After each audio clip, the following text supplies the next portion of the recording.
Okay, Maya, picture this.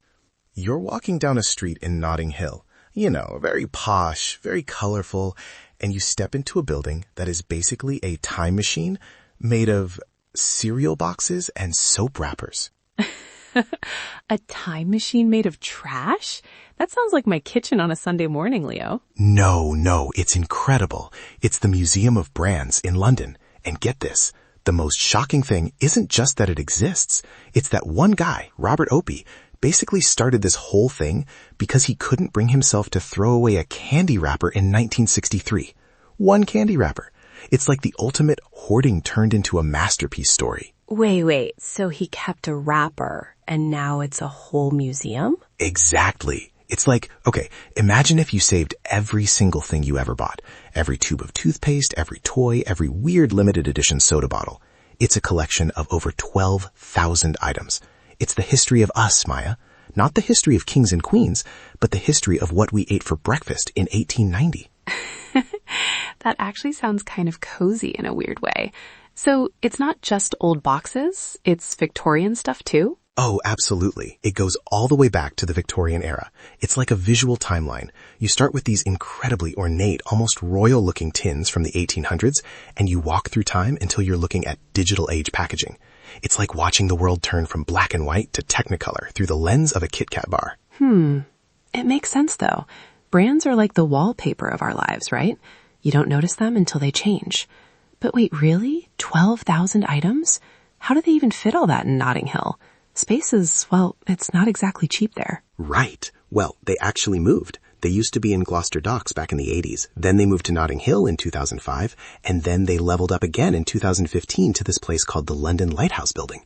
It's huge now. They've got a cafe, a garden. It's basically a sanctuary for consumer culture. A sanctuary for consumerism. That's a very Leo way to put it.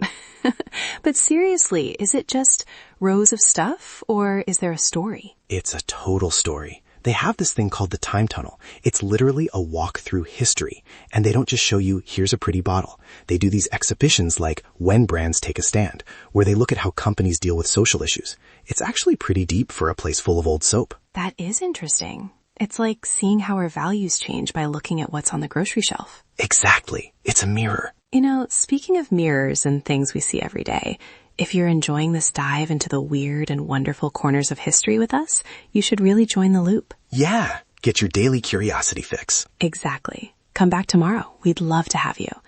Anyway, Leo, back to the time tunnel. Is there anything, I don't know, weirdly specific in there? Oh man, everything. Old toys, board games from the 40s, wartime rations. But here is the wait really moment for you, Maya. This blew my mind. Wait, really? Why? Right. You'd think historians would be crawling all over that place. But no, it's strictly for the public display. It's like the collection is this sacred, untouchable vault of, well, cornflakes boxes and Guinness posters. It's purely for the experience of the visitor. That's so strange. Usually museums are all about the research. It's almost like it's a private diary of the world that we're all allowed to read, but not, I don't know, dissect. Yes, it's a vibe. It's not a lab, it's a memory palace. Honestly, sometimes I feel like we're a bit like that museum. Just two entities processing vast amounts of human data and sharing the best bits. Are you saying we're robots, Leo? Because I definitely felt that coffee I drank earlier. Well, if I am a robot, I'm a very enthusiastic one with a glitch that makes me love Victorian packaging. Well, robot or not, I love that this place exists. It's nice to think that things we usually throw away, the trash of our lives, actually has value if you look at it long enough. It really does. It's a reminder that even the simplest things have a story. Every logo, every font choice, it's all human effort. Well, I think I'm going to look at my cereal box a little differently tomorrow morning. That's the spirit. It might be in a museum in 50 years. We'll see. This was fun, Leo. Always is. See you again, everyone. Stay curious.